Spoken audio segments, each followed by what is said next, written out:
Anecdotally, I've seen it on threads, people saying I'm joining post the election. Yep. But is it happening en masse? Is there data to prove this out?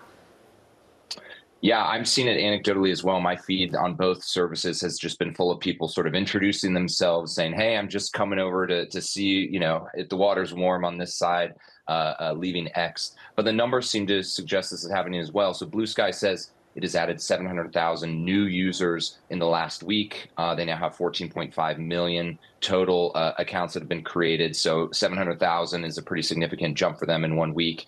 And then Threads was the #1 free app in the U.S. App Store yesterday, the first time it had been in that #1 spot in a couple weeks since before the election. So you can see, that both kind of rival services are having a little bit of a spike here, a little bit of a moment as people, as you say, are looking for an alternative to X. How are they using things like Threads? People of many ways have seen that Meta has not wanted to be a place for political discussion. But is it therefore going to Threads, or is it people behaving in a different manner?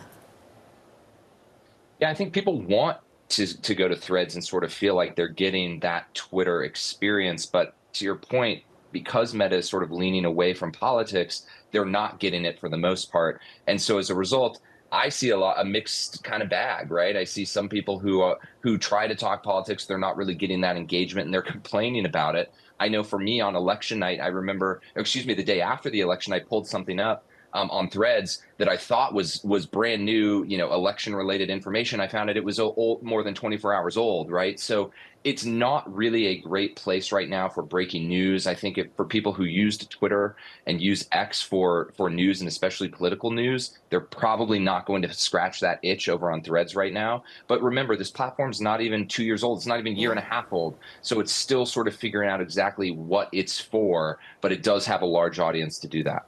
And briefly, I mean, it hasn't switched on ads yet. Interestingly, in Europe, we've been reporting that there's going to be less personalized ads for Meta in Europe. But there's also news that maybe we see TikTok not banned in the US. That's something that you've been talking about a lot. Is that impacting Meta and other social media companies?